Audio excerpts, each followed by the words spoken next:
Welcome everyone to the Gtechniq Lab Lesson Series. In these series we're going to take a more in-depth look at each one of our maintenance line. I'm here with Lee Kennedy. Lee's our Senior Formulation Chemist, and we're going to ask Lee all sorts of different questions about the technology and the why behind our products. So Lee, kick off. GWash. We've got a new version 2 of the GWash come out. What makes GWash so good at cleaning a car? Within a shampoo like this, the main ingredients are surfactants. So their job is to emulsify all the dirt and grease that builds up on your car.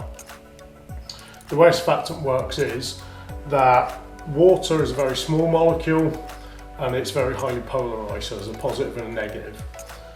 Grease and dirt are very large molecules and they're non-polar. So they have totally different bonding mechanisms. This is why oil and water don't mix. A surfactant, which you would have in a good shampoo, has one part of it that's very polarized, so positive and negative, and then attached to that is a large non-polar molecule. So it has both the characteristics of water and the oil and the dirt. So the way that works is you've got one end that will bond with water, one end that will bond with the dirt and be able to emulsify them and allow them to mix together.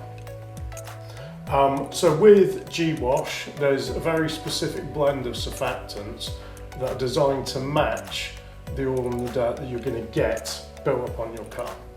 So it's specifically designed to be able to strip that off and clean your car to the maximum efficiency.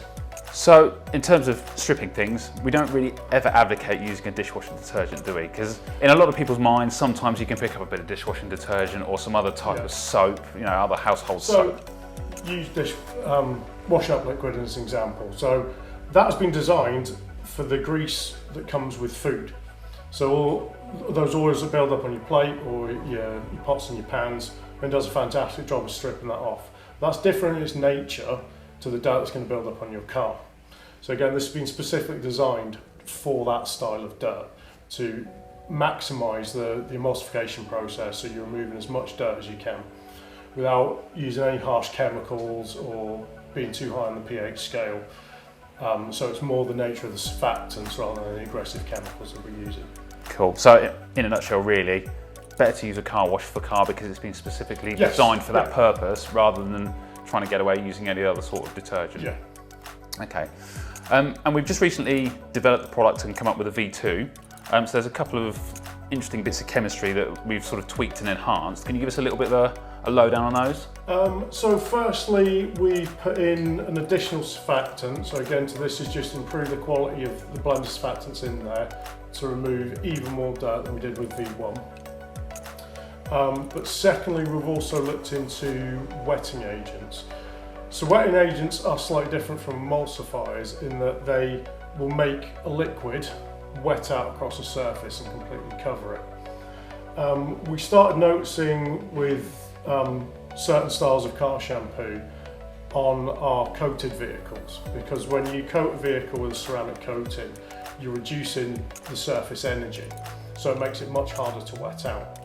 So that makes it harder for, like, say, a shampoo to actually stick to the surface and stay on the surface? Yeah, and what you'll see is it almost shine away from the surface and see dry patches. This causes two problems. The first is that the shampoo isn't staying on the surface long enough for it to really strip away all the dirt and the grease. Secondly, on those dry patches, as you go over with the wash mitt, you're risking putting some marring in there because there's not the sufficient lubrication that you get. So we've added an extra set of wetting agents to make sure that we really get this surface coverage, even with a brand new coated car, which is very difficult to wet out. Okay, cool. So I mean that's just works just as well on an uncoated car as it does on a coated car, doesn't yes, it? Yeah. So certainly you wouldn't see this It's sort of splitting out, this wetting, out on an uncoated car because it's easier to wet out the surface. But still, this will work brilliantly on an uncoated car, and uncoated cars are harder to clean. So the advantage you'd have with this, again, it's a really high quality shampoo. The technology behind the surfactants is as good as it gets, and it's really going to help clean it off. So coated or uncoated is going to work just as well. Brilliant. So I mean, in terms of shampoos, that's just a good all-round quality shampoo. Yes. Yeah. And then we've literally just launched our Ceramic GWash. Yes. Now, ceramic GWash is very different from the standard GWash, clearly. Yes. First thing I noticed is when I was putting it in, there's no foam. No, there's not, which is very strange. If we go back to washing up liquid, you know that once there's no suds in your washing up bowl, that there's probably too much grease in there and it's not working anymore. That's not what's happening here. Foaming actually has nothing to do with cleaning at all. So that's quite a big misconception, is it? Because people assume well, lots of foam means lots of cleaning. Most time when we use any sort of detergent or cleaning product, it will foam. So we associate the two together, but it's when you add surfactants into water, you reduce the surface tension of water, which gives it the ability to form bubbles, which it didn't have previously. With the ceramic GWash, the nature of the surfactants used in there to balance out the ceramics and the ceramic itself stop any bubbles from foaming. You might get a slight bit of bubbling when you first fill the bucket, but it breaks down very quickly.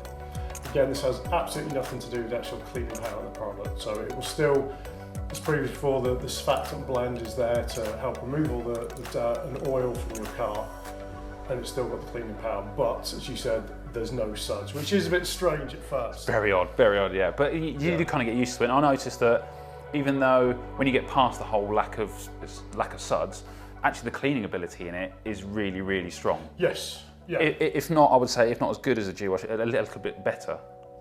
Yeah, so it's got very strong cleaning power, and it's got very good lubricity as well, so the mitt feels nice and easy as it goes over the car, so it's not gripping at all. It will clean your car to a really high standard. So just picking up on the lubricity, I know we just mentioned a minute ago with the GWash that these wetting agents are there to stop the product splitting out. You do notice it on the GWash, on the ceramic GWash, don't you? That's splitting out, but you can't really stop it, can you? You can't, because it's actually causing the problem itself. So the layer of ceramic protection that goes down will actually cause the shampoo to then shy away from the surface. The advantage you get from this is that the ceramic protection will give you the lubricity that you need, so you're not going to cause any marring, and it's there to protect your paintwork as well. So it causes the problem, but it solves the problem in itself. We didn't feel the need to put in even more and more wetting agents to try and overcome this, because we're not seeing it as a problem. We don't want to put anything in there that isn't 100% required. Yeah, and I certainly noticed that it is more slicker on the surface when you're washing the car than a GWash. You do get, it feels a lot less resistance, but you can see that ceramic protection going down. That's because as you're washing the car, you're adding a layer of ceramic protection to the surface, so that is giving you a much slicker feel, and just, because it lowers the surface energy, so it just feels a lot smoother and a lot slicker than it would have done. And I guess this product, the ceramic GWash, it's been engineered for a specific purpose, as in it's almost, if you've got a coated car and you want a really good shampoo, GWash is the product to go to. Yeah. However, for those maybe new to the range, or if they're looking for a product that they just want to wash their car with and crack on with the rest of their day, they can do that. Precisely. The idea behind the ceramic GWash is that it's very easy to use, it's very quick, and then you get your ceramic protection. So all you have to do is wash your car, and then from there it's protected. And when we say protected, what we're talking about is it's going to make it much harder for dirt and grime to stick to your car. One thing you'll see water beading, which a lot of people love. So this is when any water on the surface beads up, because it's trying to get away from the surface. The water is more strongly bonded to itself than it is to the surface, because you've lowered the amount of energy on the surface. But the same principle applies to any dirt or anything trying to adhere to that surface. So your car's going to stay cleaner, and then when you come to wash it again, it's easier to clean. So any dirt and grime comes off more easily, so you're less likely to put any mar in it when you do your contact wash. And in terms of compatibility, I'm guessing it's fine for coated, uncoated, waxed, sealants, any type of surface? Yeah, it can be used on any surface at all. So this is a last stage product, similar to sealants like Easy Coat or C2 in nature, but this is just a different way of applying it. So certain customers are going to prefer this as well. Very good in the winter time as well, if you're looking to just give your car a good thorough clean and then get some additional protection as well. And in terms of protection, we make a claim that it's up to 3 months durability. That's relevant, but you do quite a lot of testing here on some of your machines to kind of validate that claim, if you like, that's made. Yes, so we run lots of durability testing here in the lab. Then we benchmark that against our products are out in the natural environment and competitors' products as well. So yeah, a really good idea of how they'll last. Plus as well, everything we do goes on a lot of cars before it ever leaves and goes out into sale. So we have to really find a good correlation between the lab testing and field testing, which is very important because lab data is good in that it can generate a lot of numbers so you can show repeatability.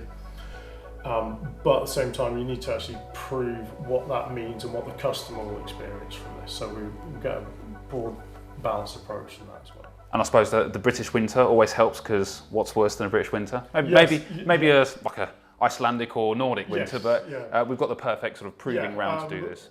British roads are notorious for how much dirt they kick up, so it's very good. So a lot of all the staff here, everyone's cars are used for testing, people volunteer them.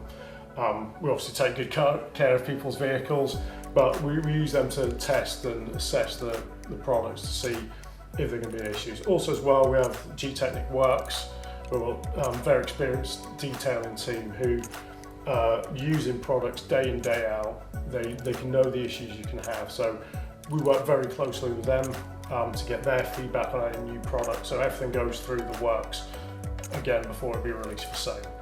Okay.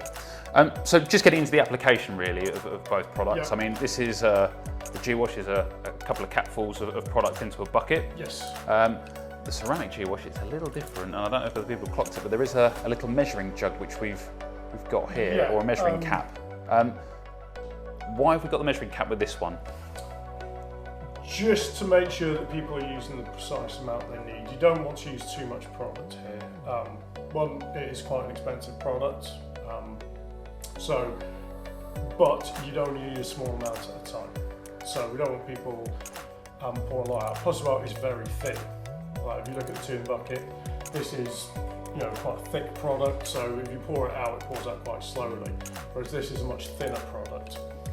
Again, that's just to do with the surface tensions within the mixture that cause a reduction in viscosity. So we put a measuring cap on just to make sure that people are only using what they need to use, because you don't want people putting way too much in the bucket. That's not going to cause you any problems if you do, but you're just going to go through your litre of product very quickly. So we normally say 40 ml in a 20 litre bucket. Yes. Now, in terms of surfaces, we're quite prescriptive about the sort of surface that it needs to be applied to. So yes, the car can be dirty, but we also say a cool surface and cool water.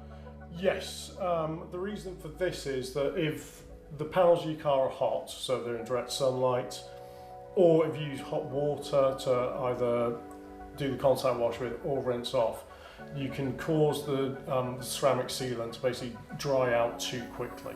And this will lead to some high spots that come across like a very light milky staining. So you have to do everything with cold water. So this means you get a nice even coverage and that you don't get any of these issues. And you can actually boost it in addition to just washing the vehicle, can't you? You can put a bit directly onto the wash mitt. What does that do, and how would you work it? So you would just apply the product neat onto a wash mitt, go around a panel at a time, just spread it around and then rinse it off on that panel and move on to the next one. All that's doing is giving you a thicker, more efficient layer of the ceramic, so you'll see more pronounced effects from that. Once you've done that once, and then just continue washing it, be that every 2 weeks, once a month, whatever your particular wash program is for your car, and that will just help boost it up and keep the water bead and the dirt repellents as it first was. Brilliant. Okay. Well, thanks for joining us, guys. I hope you enjoyed that.